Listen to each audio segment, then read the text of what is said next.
What is up, my friend? Welcome to episode 139 of the Anthony John podcast. This is another Sunday sermon edition, and today I want to talk about an ancient power for creation.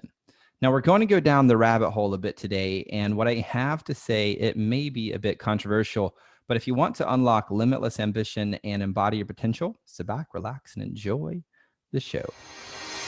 Welcome to the Anthony John Amix podcast, the one and only podcast designed to help you become unstoppable in life and business. My name is Anthony John Amix. My friends call me AJ, and my goal with this podcast is to help you remember who you truly are so you can maintain your center in the chaos, embody your potential, and unlock freedom in your life and business. That being said, let's get into today's show. All right, welcome back. Now, before I put on my preacher's hat today, if you want to generate more revenue while working less, living out your big vision, having fun, and doing more of what you love, I have something for you.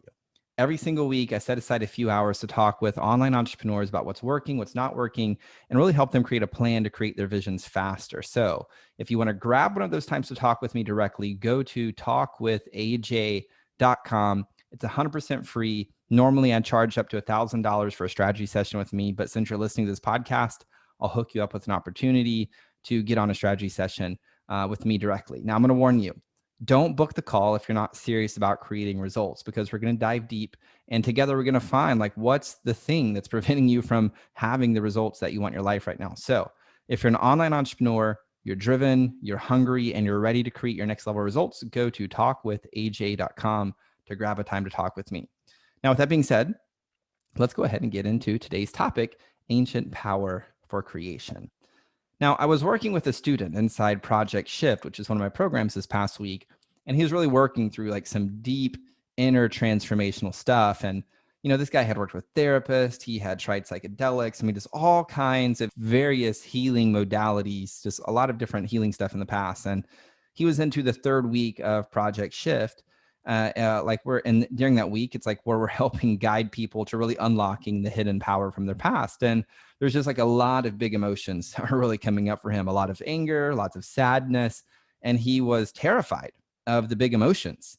He was just afraid that if he let them come up and express themselves, that they just never stop, because this had been an issue for him in the past. And so while talking with him, my advice was to let them come, but don't let the emotions do them, do him, run him, right?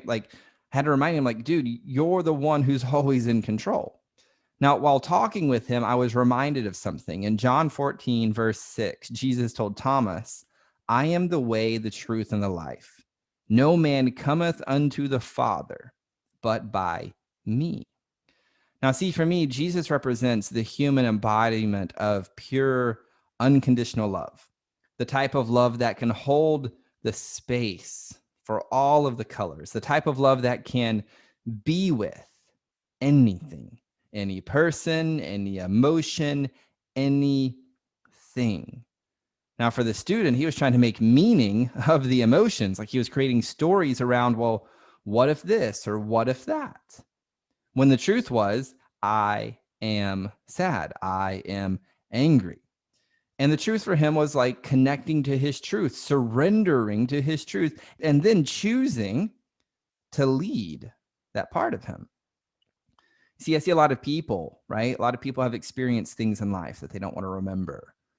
And the thing is, it's kind of like locking a part of you in a closet and never really letting that part out of you, which at the time was the wisest thing any person could do.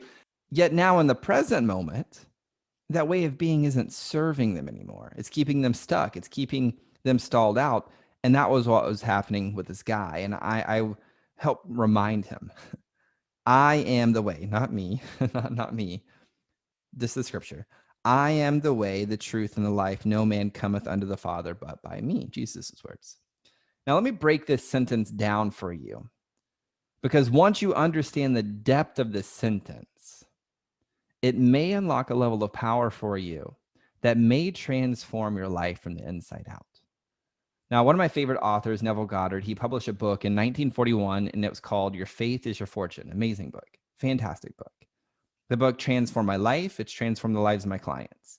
Now, in the book, he talks about how Christian scripture is a psychological drama. Now, that's why I said this could be a little bit controversial. Now, I'm not here to sell you on that idea.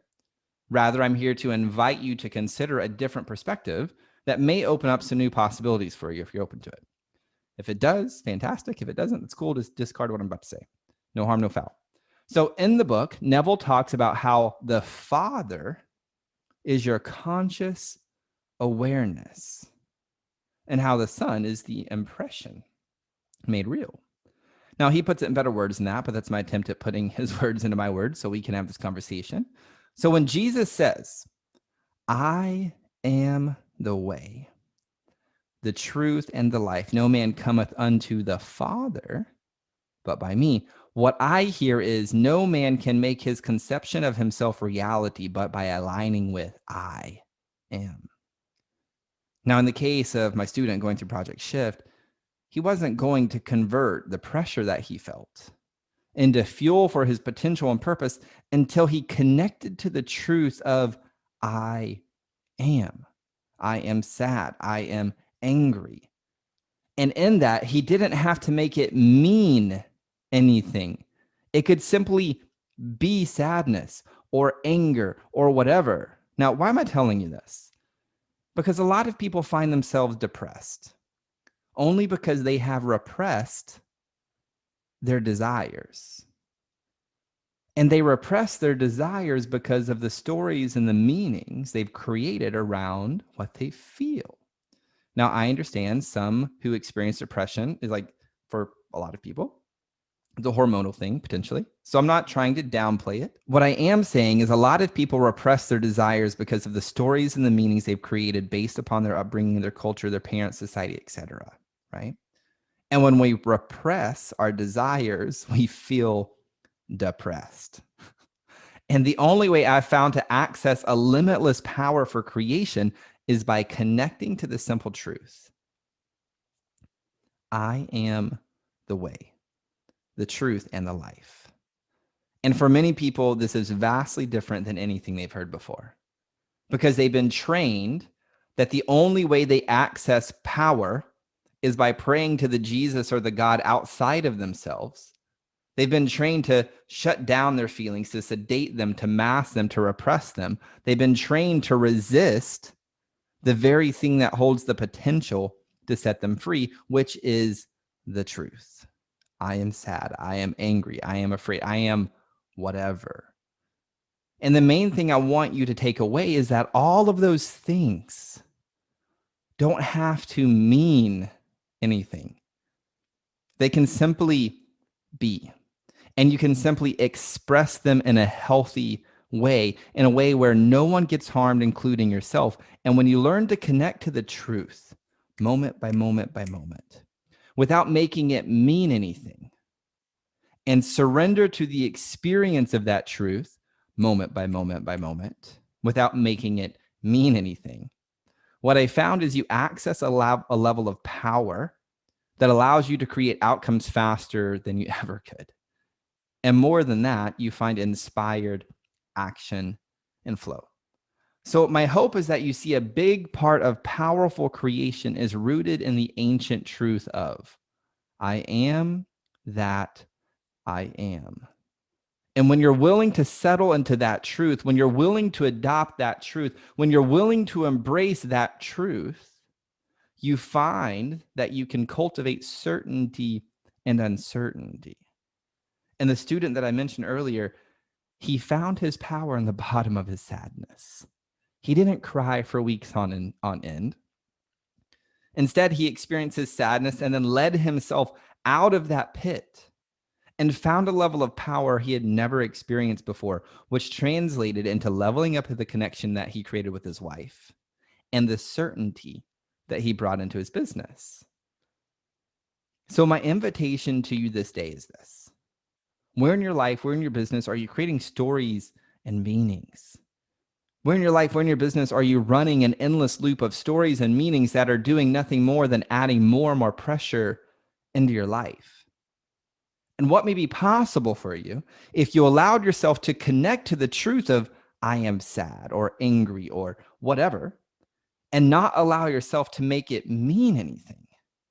Like what may be possible if you fully embodied I am the way, the truth, and the life. No man cometh unto the Father but by me. Well, my friend, that's all I have for this episode of the Anthony John Mix podcast. I hope it served you. I hope it's inspired you. If you know someone who needs to hear this episode, send it over to them in their DMs, screenshot it, share it on social media, send them an email, text message, whatever you have to do to get this episode into their ear holes. And please keep the 5-star reviews coming over on iTunes, because it's really what helps get the show found and serve more people. So thank you so much for being here. Until next time, my friend, I'm out. Peace. Well, that's all I've got for this episode of the Anthony John Amix podcast, but we have plenty more to help you become unstoppable in life and business. So head on over to ajamix.com for exclusive resources, information, and tools to help you break through to a new level of freedom, purpose, and success. I look forward to having you back for the next episode. Bye for now.